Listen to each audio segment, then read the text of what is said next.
Now, we have three types of trends. We have a primary trend, which is a longer term trend, a secondary trend, and a minor trend. The primary trend is the longest trend. It's normally around 6 months. Obviously, as we all know, we do have trends lasting much longer. Our secondary trend lasts from 3 weeks to anything to 3 months. So still quite short term overall, but quite long term if you're trading day to day. Even the minor trend, which is a short term trend, can last from 3 days to 3 weeks. So you've got to really know how to determine the trend first. And then you're going to do, what you're going to do is how to trade the trend. Now, we're going to look at the dollar yen chart because that's the most... Ahmed.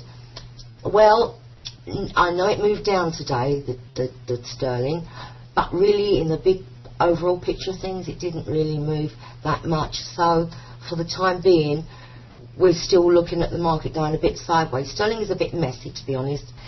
So, I really didn't think about doing a sterling chart today. I did the dollar yen though. So, this is where we've got the dollar yen here. You can see how we've been coming down, and you've got this base here, and that was your first key really, that the market had been trending lower and it had started to go sideways.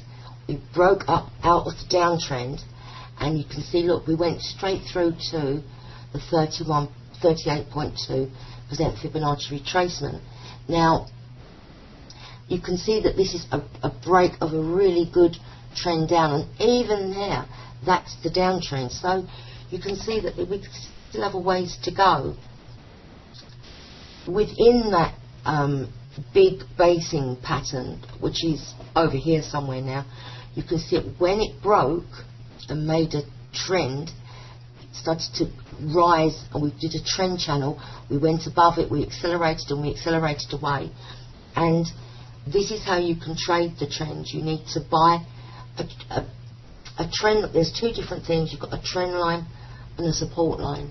On a support line you have 2 points. On a trend line you have 3. So it's quite easy to actually, once the trend has been determined, to buy into weakness at these various points along the upward sloping trend line.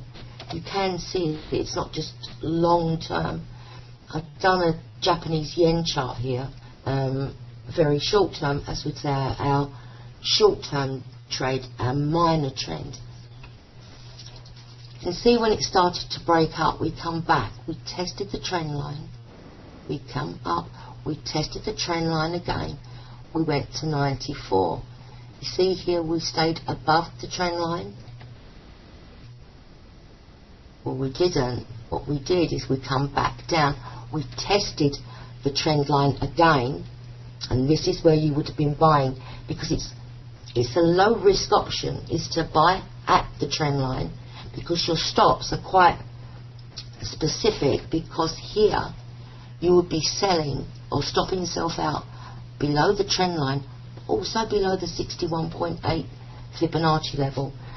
So this is how you can trade with the trend. You're buying at the trend line.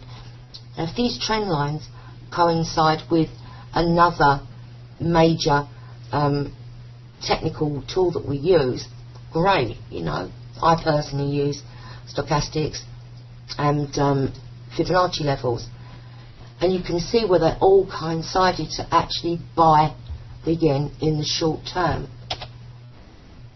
You can see again, it tested it, went up, come back, tested it, made new highs, and come back. And as we went to print today, it was still holding the trend line. So this is how we can trade within these parameters. Anybody have any questions just on that little bit?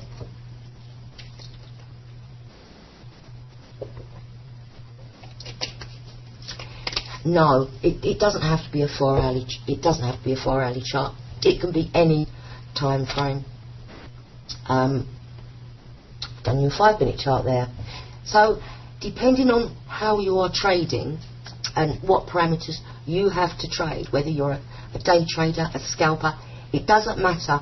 Once the rules are in place, you can trade it on a 5-minute chart, 4 hourly, daily. It's irrelevant, okay? What I will say to you is, the farther out you go, i.e. the daily chart, that will take precedent obviously over a 4-hourly chart, which will take precedent over an hourly chart, and so on and so forth, right down the curve. So, but you can still get some really good patterns. You can see here, I mean, you could draw a trend line here, broke, up, down, there you go. I mean,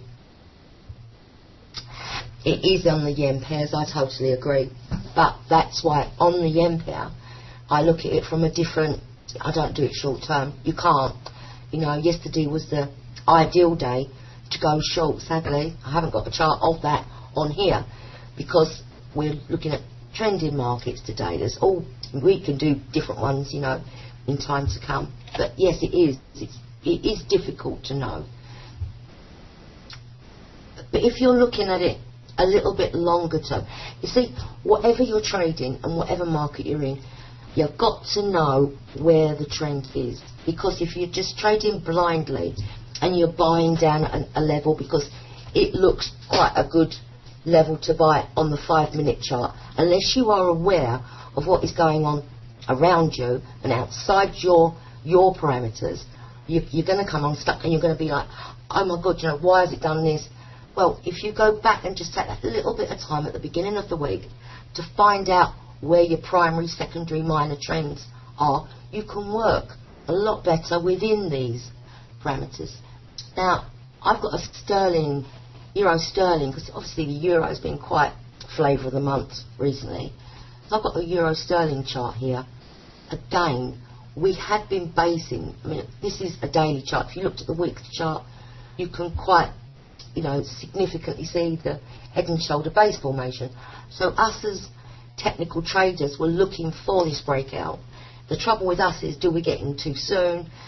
You know, it's also how deep are your pockets, what sort of parameters you have financially as well. Now, with the euro sterling, we as technical traders knew that the market was going to break, but when? Okay, so we did break. We broke that head and shoulder top. And then I drew on this trend line. Now, when we come back, I'm like, okay, look, it's got to hold here. If it doesn't, you know, my view's wrong, I'm out of the trade. It did. It held. Power of the trend line. And as you can see, on the second break, up we went. And I'm showing you, which are quite easy in hindsight, but I'm trying to get to show you here of it's not only hindsight, it's how you can anticipate that a break is going to occur, how you trade within that break. This is our base pattern. This had been our trend. This is our break point. That's our new trend. Back down, off we go. Now we're looking at the market beginning to top out. So if you can see, like, the big picture, if we went back, is actually euro sterling has been in a downtrend. So our sideways trend has took us into a secondary uptrend. Everybody with me so far?